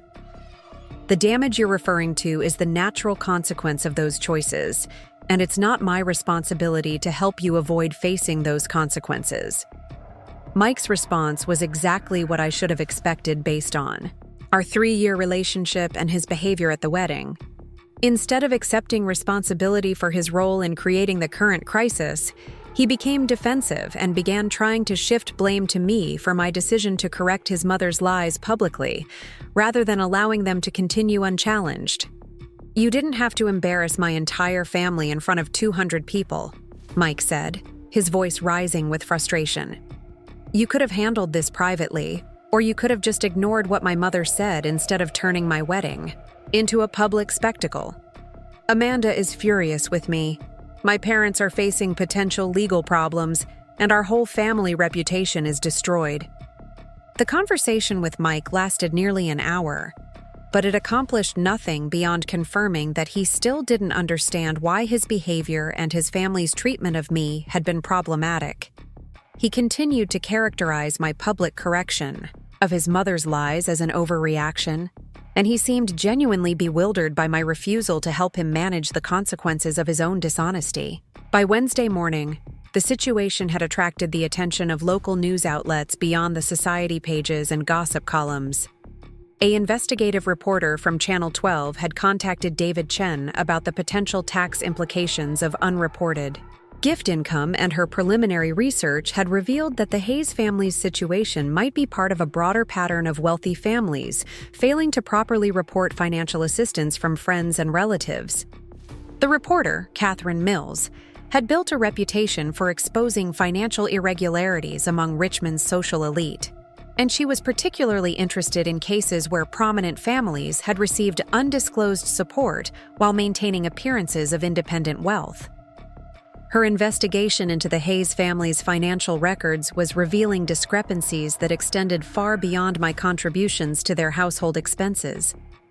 Catherine called me directly on Wednesday afternoon, having obtained my contact information through professional networking channels that connected her to people in the marketing and public relations industry. Her approach was professional and respectful, but she was clearly working on a story that could have significant implications for everyone involved in the weekend's confrontation. "Ms. Thompson," Catherine said when I answered her call, "I'm working on a story about undisclosed financial support among Richmond's social families, and your situation with the Hayes family appears to be an important example of how these arrangements can create legal and ethical complications. I'd like to give you an opportunity to share your perspective on what happened and why you decided to speak out about your support." The request for an interview was both an opportunity and a risk. Speaking with Catherine could allow me to present my side of the story in a more comprehensive and thoughtful way than the brief quotes that had appeared in earlier coverage, but it could also escalate the situation further and create additional complications for everyone involved, including Amanda, who was already struggling with the revelations about her husband's financial situation. I asked Catherine for time to consider her request and to consult with legal counsel before deciding whether to participate in her investigation. The decision would need to balance my desire to correct the record about my motivations and character against the potential for causing additional harm to people who had already been affected by the weekend's events. That afternoon brought another unexpected development when Lisa Hayes Morrison called to request a private meeting. Her voice was tired and strained when she spoke, suggesting that the family crisis was taking a significant emotional toll on everyone involved. As the most reasonable member of the Hayes family, Lisa had probably been tasked with trying to find a solution that would minimize the legal and social consequences of the weekend's revelations. "Sarah," Lisa said, "I know you have every right to be angry with my family, and I know we haven't treated you fairly over the years. But I'm hoping you might be willing to meet with me to discuss how we can resolve this situation in a way that protects everyone involved, including Amanda, who doesn't deserve to be hurt by our family's mistakes." The appeal on Amanda's behalf was effective because it acknowledged that the consequences of the Hayes family's behavior were affecting an innocent person who had been kept in the dark about important aspects of her husband's financial situation. Lisa understood that I cared about fairness and protecting people who had been harmed by others' poor choices, and she was appealing to those values in her request for a meeting. I agreed to meet with Lisa at a restaurant in Short Pump, far enough from downtown Richmond to provide privacy for what would undoubtedly be a sensitive conversation about her family's financial and legal problems. The meeting was scheduled for Thursday evening, giving both of us time to prepare for what was likely to be a difficult discussion about responsibility, consequences, and potential solutions. The conversation with Lisa would prove to be a turning point in my understanding of the Hayes family's situation and my role in either resolving or escalating the crisis that had emerged from the weekend's confrontation. As I prepared for the meeting, I found myself hoping that Lisa's reputation for reasonableness and fairness would lead to a productive discussion that could benefit everyone involved, particularly Amanda, who deserved honesty and respect from her new husband and his family. The 3 days since the wedding had transformed what I had intended as a simple correction of lies about my character into a complex situation involving potential legal violations, media investigations, and family crises that extended far beyond the original confrontation. The consequences were still unfolding, and I was beginning to understand that the decisions I made in the coming days would determine not only my own future, but also the futures of several other people whose lives had become entangled with mine. Through years of financial support and family dysfunction, the meeting with Lisa Hayes Morrison at Bamboo Cafe in Short Pump was unlike any conversation I had ever had with a member of the Hayes family. Lisa arrived looking exhausted and genuinely distressed, her usual composure replaced by the kind of raw emotion that comes from watching your family implode in real time. She had always been the most grounded member of the Hayes family, but the events of the past week had clearly taken a significant toll on her ability to maintain her characteristic diplomatic calm. "Sarah, thank you for agreeing to meet with me," Lisa said as we settled into a corner booth that provided privacy for what would undoubtedly be a difficult conversation. "I know my family has hurt you in ways that go far beyond what happened at the wedding. and I know you have every right to refuse to help us navigate this crisis. But I'm here because innocent people are being hurt by our family's mistakes, and I think you're the only person who might be able to help us find a solution that protects everyone involved." Lisa's acknowledgement of her family's treatment of me was more direct and honest than anything I had ever heard from Robert or Patricia Hayes. She wasn't trying to minimize their behavior or justify their actions, and she wasn't attempting to manipulate me through false apologies or hollow promises of future acceptance. Instead, she was presenting the situation exactly as it was: a family crisis created by years of poor decisions and dishonest behavior. "The legal situation is worse than we initially understood," Lisa continued, her voice dropping to ensure our conversation remained private. "David Chen has been working with tax attorneys all week, and they've discovered that our family's failure to report your financial support properly has created potential criminal exposure, not just civil penalties. The amounts involved, combined with the length of time over which they were provided, meet the criteria for tax fraud charges if prosecutors decide to pursue them." The revelation that the Hayes family was facing potential criminal charges was deeply disturbing, even though I understood that their legal problems were the direct result of their own failures to handle my financial support appropriately. I had never intended for my generosity to create legal exposure for anyone, and the possibility that my support might result in criminal prosecutions was exactly the kind of consequence I had been trying to avoid when I kept our arrangement private. "Beyond the tax issues," Lisa explained, "there are other complications that have emerged from the investigation into our family's finances. It turns out that my parents have been misrepresenting their financial situation to various institutions for years, claiming financial hardship to negotiate reduced payments on loans and credit obligations, while simultaneously receiving substantial support from you. Those misrepresentations could constitute fraud, depending on how aggressively prosecutors want to pursue the case. The scope of the Hayes family's financial improprieties was apparently much broader than anyone had initially realized. What I had considered a private arrangement to help people I cared about had actually been part of a pattern of financial deception that had allowed the Hayes family to maintain their lifestyle while avoiding the full consequences of their poor financial management." Lisa's next revelation was even more troubling. The family's financial problems weren't limited to the tax implications of my support. Robert's early retirement from the bank had been prompted by an internal investigation into questionable loan approvals for friends and family members. While he had never been formally charged with wrongdoing, his departure had been negotiated to avoid a more thorough investigation that could have revealed additional improprieties. Patricia's real estate career had also involved ethical violations that were only now coming to light. She had been using her position on various charity boards to identify wealthy individuals who might be interested in real estate investments, then steering those investments toward properties that generated commissions for her, without properly disclosing her financial interest in the transactions. The picture that Lisa painted was of a family that had been living beyond their means for years, using a combination of undisclosed financial support, questionable business practices, and outright deception to maintain a lifestyle that they couldn't actually afford. My financial contributions had been just one element in a much larger pattern of financial impropriety that was now attracting serious legal attention.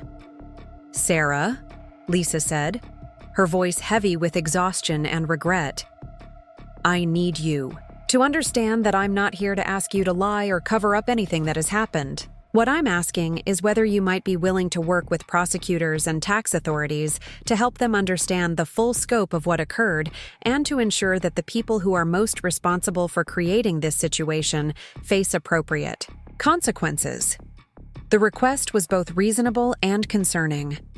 Lisa was asking me to cooperate with official investigations that could result in serious legal consequences for her family members, including potential prison sentences for tax fraud and other financial crimes. At the same time, she was acknowledging that cooperation might be the only way to ensure that justice was served and that innocent people like Amanda weren't destroyed by the fallout from the Hayes family's poor choices. I need to understand what you're really asking me to do, I said carefully. Are you suggesting that I should testify against your parents and Mike if criminal charges are filed? Are you asking me to help prosecutors build cases against your family members? Lisa was quiet for a long moment, clearly struggling with the implications of what she was suggesting.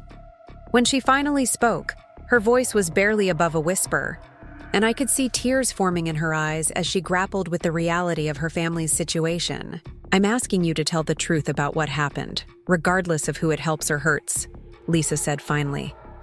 My family has been living a lie for years, and that lie has hurt you, hurt Amanda, and hurt our entire community. If telling the truth means that my parents and my brother face legal consequences for their actions, then maybe that's what needs to happen for everyone to heal and move forward. The conversation with Lisa continued for nearly 3 hours, as she shared details about her family's financial situation that I had never known, and that helped explain many of the dynamics I had observed during my relationship with Mike. That Hayes family's wealth had been largely illusory for years, maintained through a combination of credit, undisclosed support, and questionable business practices that had finally begun to unravel.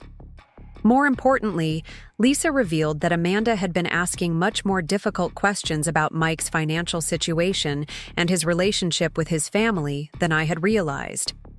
Amanda's training as a teacher had given her analytical skills that she was now applying to her husband's behavior and his family's treatment of their financial obligations. She was discovering patterns of deception and irresponsibility that extended far beyond the financial support I had provided. Amanda is talking about an annulment, Lisa said, her voice reflecting both sadness and respect for her new sister-in-law's strength. She feels that Mike's dishonesty about something as fundamental as his financial situation constitutes fraud that invalidates their marriage. She says she can't build a life with someone who would keep secrets about something so important. And she's not sure she can trust him to be honest about anything else. The possibility that Amanda might seek an annulment was both heartbreaking and completely understandable. She had entered into marriage with someone who had misrepresented his financial situation, his level of independence, and his relationship with his ex-girlfriend. The discovery that her husband had been accepting significant financial support from me throughout their courtship and engagement would be devastating for anyone, but particularly for someone with Amanda's values and expectations about honesty in relationships. That evening, after my conversation with Lisa, I made the decision that would ultimately determine how the entire situation resolved.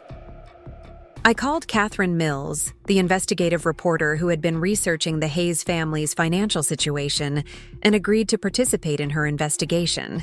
The decision to go public with my story was motivated not by a desire for revenge against the Hayes family, but by a recognition that the truth about what had happened needed to be documented and shared. The interview with Catherine took place over 2 days, as she methodically reviewed the documentation I had maintained about my financial support for Mike and his family. Bank records, email correspondence, and other evidence painted a comprehensive picture of the arrangement that had sustained the Hayes family's lifestyle for years, while they publicly maintained that they were financially independent. Catherine's investigation revealed that the Hayes family situation was part of a broader pattern among Richmond's social elite. Multiple families had been receiving undisclosed financial support from friends and relatives while misrepresenting their financial situations to creditors, tax authorities, and other institutions.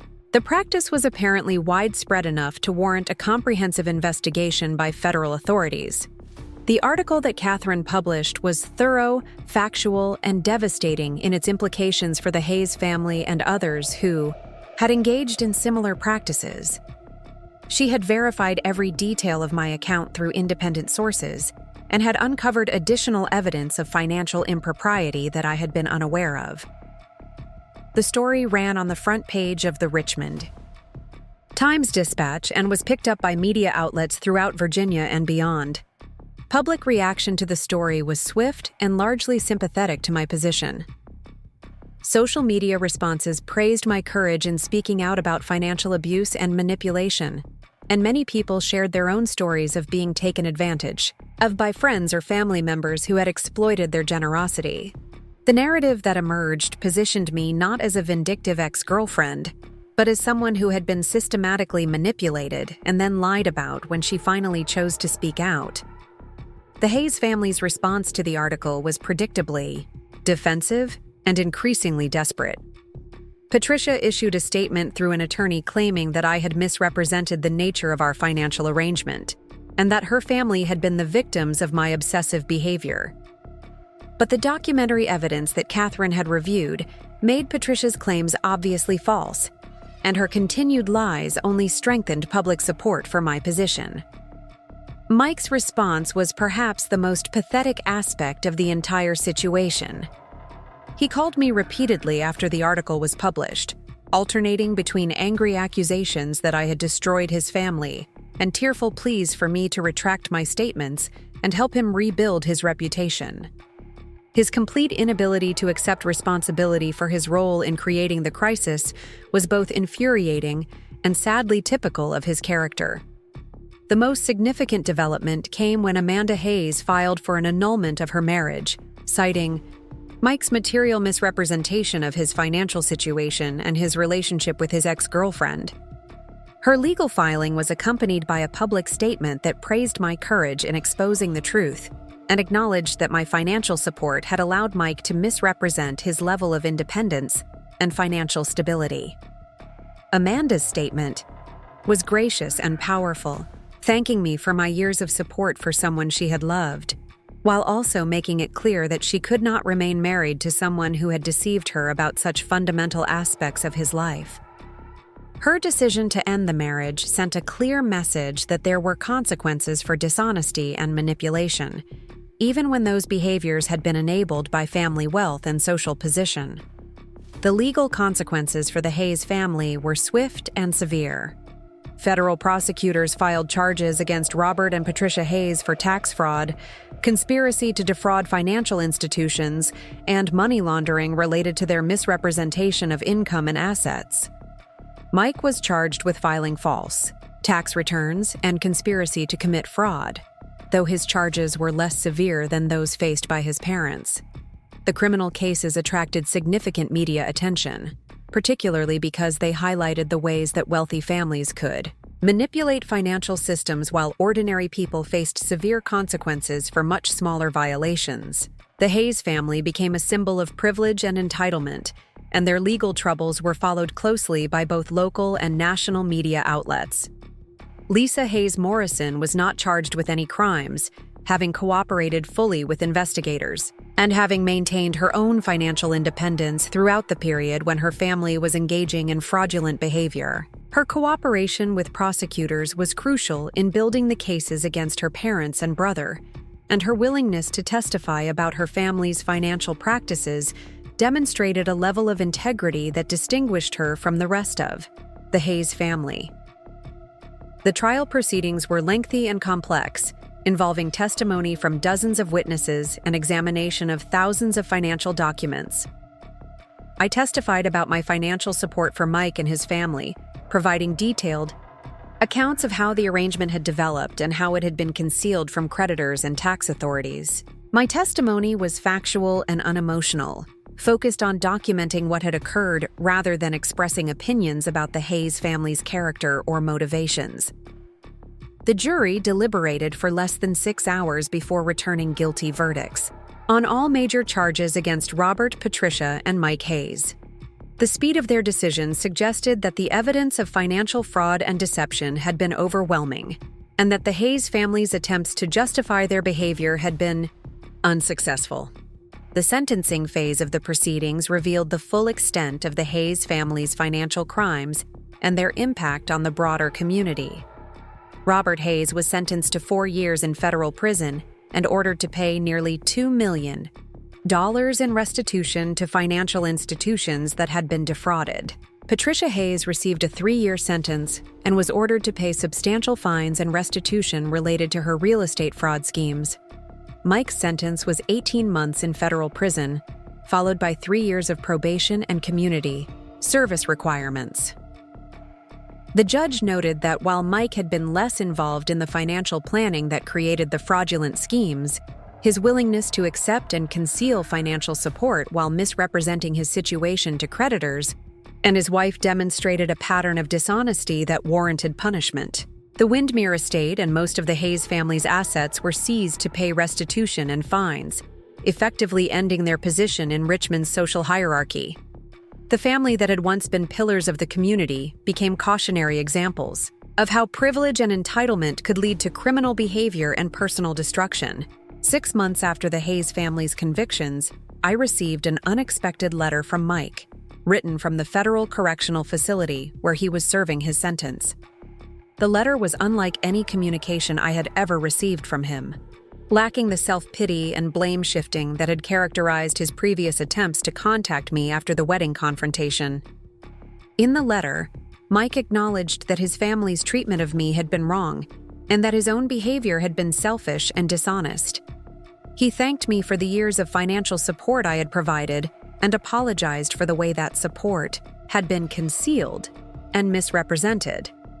Most importantly, he accepted responsibility for the choices that had led to his criminal conviction and acknowledged that the consequences he was facing were the result of his own actions rather than my decision to expose the truth. The letter concluded with Mike's recognition that my decision to speak out had actually been an act of courage that had protected other people from being victimized by his family's continued deception. He expressed hope that I would be able to move forward with my life without being burdened by guilt about the consequences his family had faced as a result of their own poor choices. Amanda reached out to me several months after her annulment was finalized, wanting to thank me personally for my role in helping her discover the truth about her marriage before she had invested more years in a relationship built on deception. She had returned to teaching and was rebuilding her life with the support of her family and friends, who admired her strength in ending a marriage that had been founded on lies. Our conversation was warm and genuine, marked by mutual respect and a shared understanding of how difficult it could be to recognize manipulation and deception from people we cared about. Amanda's grace and resilience in handling her situation had impressed everyone who knew her, and she had become an advocate for other women who found themselves in relationships with dishonest or manipulative partners. The professional consequences of my involvement in exposing the Hayes family's financial crimes were entirely positive. My reputation as someone who would stand up for truth and integrity, even when doing so required personal courage and sacrifice, enhanced my standing in Richmond's business community and led to new opportunities for career advancement. Jennifer. Walsh promoted me to Senior Director at TechForward Solutions, recognizing that my handling of the Hayes family crisis demonstrated exactly the kind of judgment and integrity that the company valued in its leadership team. The promotion came with increased responsibilities for managing crisis communications for clients facing reputation challenges, work that drew directly on my experience in navigating complex situations involving financial impropriety and public disclosure. 2 years after the wedding confrontation that had started everything, I was offered a position as communications director for a nonprofit organization that specialized in helping victims of financial abuse and fraud. The role would allow me to use my professional skills and personal experience to help other people who had been taken advantage of by friends, family members, or romantic partners who had exploited their generosity and trust. The decision to accept the nonprofit position was easy, representing a natural evolution of my career that aligned my professional skills with my personal values and experiences. The work would involve developing communication strategies for advocacy campaigns, managing media relations for high-profile cases, and helping survivors of financial abuse tell their stories in ways that promoted healing and prevented future victimization. Lisa Hayes Morrison and I maintained a friendship that had developed from our shared experience of watching her family's destruction and working together to ensure that truth and justice prevailed over privilege and deception. She had used her nursing skills and her personal experience with family dysfunction to develop expertise in helping other families navigate crises involving addiction, financial problems, and criminal behavior. The Hayes family estate was eventually sold to pay restitution and legal fees, but the property was purchased by a developer who transformed it into a community center that provided services for families affected by financial crime and domestic violence. The irony that Windermere Estate, once a symbol of wealth and social superiority, had become a resource for people who had been victimized by the kinds of behavior the Hayes family had engaged in was not lost on anyone involved in the transformation. Patricia Hayes was released from federal prison after serving 2 years of her sentence, having earned early release through participation in financial literacy programs and community service work. She had reportedly undergone significant personal transformation during her incarceration, developing understanding of how her behavior had harmed other people and accepting responsibility for the consequences of her actions. Robert Hayes died of a heart attack 6 months before his scheduled release from prison, his health having deteriorated significantly during his incarceration. His death was attributed to the stress of legal proceedings and imprisonment, but also to the weight of guilt and shame that had accumulated over years of fraudulent behavior that had ultimately destroyed his family and his legacy. Mike served his full sentence and was released to a halfway house in Richmond, where he began the process of rebuilding his life without the financial support and social connections that had sustained him before his conviction. His artistic abilities remained intact, but he was forced to develop the business skills and financial responsibility that he had never been required to learn while receiving support from his family and from me. The transformation of Mike's character during his incarceration was perhaps the most surprising aspect of the entire situation's resolution. The experience of facing real consequences for his actions, combined with counseling and education programs available in federal prison, had helped him develop insights into his behavior and relationships that he had never possessed before. When Mike contacted me after his release, seeking to make amends for his past behavior, and to thank me again for the support I had provided during our relationship, his communication was thoughtful and mature, in ways that suggested genuine personal growth. He had developed understanding of how his family's wealth and privilege had insulated him from consequences and prevented him from developing the character and skills necessary for adult responsibilities. The conversation we had about our shared history was healing for both of us, allowing us to acknowledge the good aspects of our relationship while also recognizing the ways that family dysfunction and financial manipulation had created unhealthy patterns that ultimately harmed everyone involved. Mike's apology was genuine and complete, demonstrating that he had developed the emotional maturity to accept responsibility for his actions without seeking to minimize their impact or shift blame to other people. 5 years after the wedding, confrontation that had exposed the Hayes family's financial crimes, I reflected on how dramatically my life had changed as a result of my decision to speak out against lies and manipulation. What had started as a simple correction of false information about my character had evolved into a comprehensive investigation that exposed widespread financial fraud and led to significant legal consequences for people who had abused positions of trust and privilege. The personal growth that resulted from finally standing up for myself and insisting on truth and accountability had transformed my understanding of my own worth and my willingness to accept mistreatment from people who claimed to care about me. The experience had taught me that silence in the face of lies and abuse was not kindness or loyalty, but complicity in behavior that ultimately harmed everyone involved. My work with the nonprofit organization had allowed me to help dozens of other people who had experienced financial abuse and manipulation, providing them with resources and support to expose wrongdoing and rebuild their lives. The stories I heard were remarkably similar to my own experience with the Hayes family, involving patterns of exploitation, deception, and victim blaming that were apparently common in relationships where there were significant imbalances of power or social status. The wedding dress that had started everything, the symbol of heritage and identity that Patricia Hayes had so contemptuously discarded, had found its way back to me through a series of events that no one could have predicted.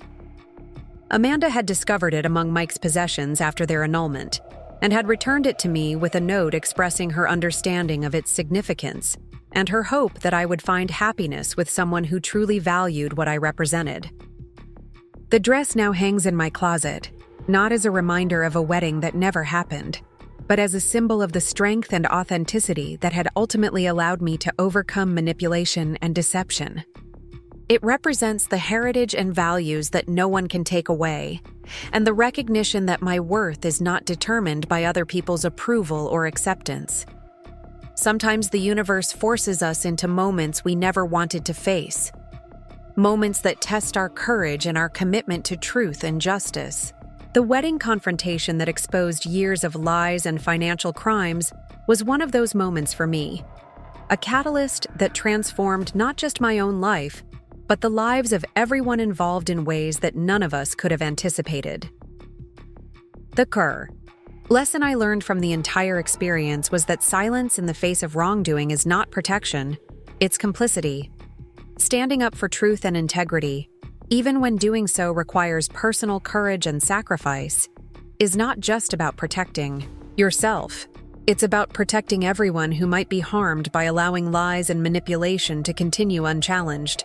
Today, I wake up every morning knowing that I have the strength to face whatever challenges come my way, because I have learned that my voice has power and my truth has value. The family that once dismissed me as unsuitable and inferior discovered that underestimating someone's courage and determination can have consequences that extend far beyond anything they could have imagined.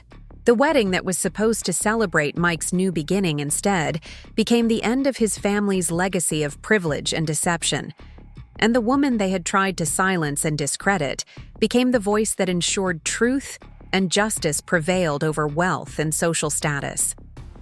That's the power of refusing to accept mistreatment and insisting on accountability, even when the people you're challenging seem to hold all the advantages. Sometimes standing up for yourself becomes standing up for everyone who has been silenced, and sometimes one person's courage to speak truth becomes the catalyst for justice that extends far beyond their individual situation. The Hayes family learned that actions have consequences, that lies eventually surface, and that treating people with disrespect and contempt can ultimately destroy everything you've worked to build. And I learned that my voice, my truth, and my courage are more powerful than any amount of money or social status that might be used to try to silence them. Up next, you've got 2 more standout stories right on your screen. If this one hit the mark, you won't want to pass these up. Just click and check them out.